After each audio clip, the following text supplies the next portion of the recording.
Syekh kata harus untuk mandi dalam keadaan bertelanjang. Tapi syarat, dia bukan kata harus semata-mata harus. Dia ada syarat dia.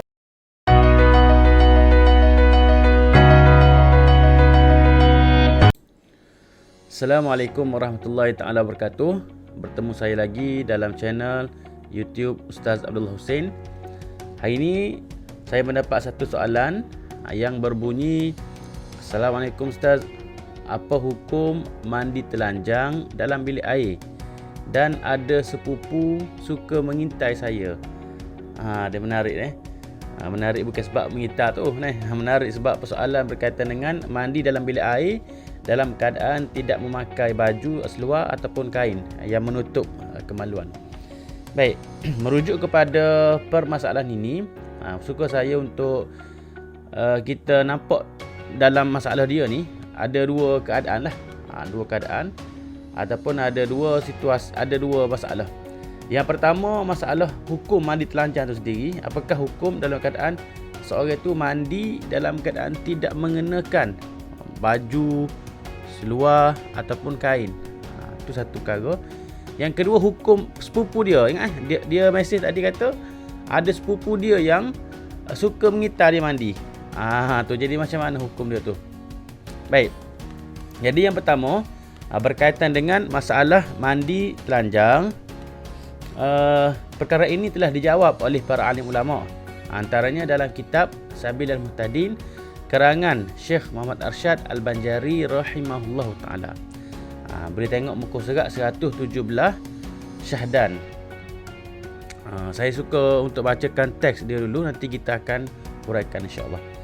Kata Syekh Arsyad Al-Banjari, Syahdan harus mandi bertelanjang pada tempat yang sunyi daripada manusia atau di hadapan manusia yang harus menilik auratnya seperti isterinya dan gundiknya. Tetapi menutup aurat pada tempat itu terafdal daripada bertelanjang. Inilah yang tersebut di dalam Mughni Khatib Syarbini.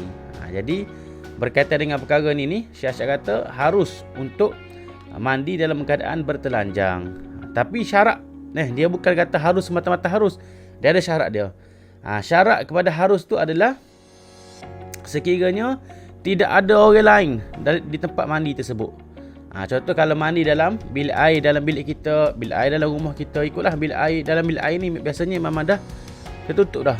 Tidak ada orang lain dah yang dapat tengok aurat kita. Maka pada ketika begitu harus, sekiranya tidak ada orang yang dapat melihat aurat kita. Tetapi kalau mandi di tempat terbuka, mandi di kolah masjid sebagai contoh, maka haram mandi secara bertelanjang sebab boleh membawa kepada orang lain melihat aurat kita. Jadi situ jelas dah dia punya hukum dia. Sekiranya seseorang itu mandi bertelanjang di tempat yang mana tiada orang, maka hukumnya adalah harus sahaja. Okey, macam mana kalau tempat yang ada orang? Maka haram hukum dia. Melainkan orang yang macam mana? Orang yang mana antara seseorang itu dengan dia tidak ada aurat. Dia boleh tengok aurat seorang lagi tu dan orang itu pun boleh tengok aurat dia. Maka pada ketika gitu barulah tidak haram. Tidak haram mandi secara bertelanjang. Contoh isteri ataupun gundik ataupun hamba sahaya lah. Jadi dua jenis ni, sama ada isteri ataupun hamba sahaya, boleh untuk mandi bersama. Mandi dalam keadaan bertelanjang apa semua tak ada masalah. Itu adalah hukumnya. Tapi kena ingat, walaupun kita kata harus, tapi Syekh kata ni yang lebih afdal adalah menutup aurat. Yang terafdal adalah menutup aurat. Seperti ada kain mandi kain orang kata kain seher. Kain seher mandi ataupun kain untuk kita, khusus untuk kita mandi. Jadi kain itu bertujuan untuk menutup aurat. Itu yang lebih afdal. Apa maksud afdal? Afdal iaitu aksaru sawab, terlebih banyak pahala. Jadi kesimpulannya jelas, kalau mandi di tempat yang mana tidak ada orang dapat melihat aurat, maka harus hukumnya. Tetapi afdal menutup aurat. Situasi kedua, sekiranya mandi di tempat yang mana ada orang lain yang haram melihat aurat, maka haram mandi dalam keadaan membuka aurat. Bukan hanya bertelanjang, mandi dalam keadaan membuka aurat pun haram juga. Dia mandi pakai seluar pendek di kolam masjid, haram juga hukum dia.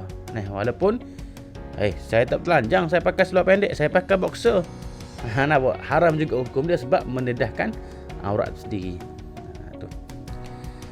Baik, persoalan yang kedua yang ditanyakan tadi, iaitu berkaitan dengan ada sepupu dia yang mana suka mengintai dia. Jadi mungkin dia berada di rumah yang mana bila air tu boleh, orang boleh tengok lah daripada luar dan sebagainya. Jadi ini perlu kita tahu batas aurat kita dengan sepupu kita.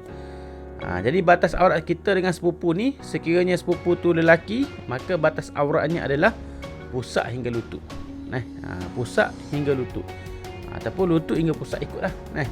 Min surah ila rukbah.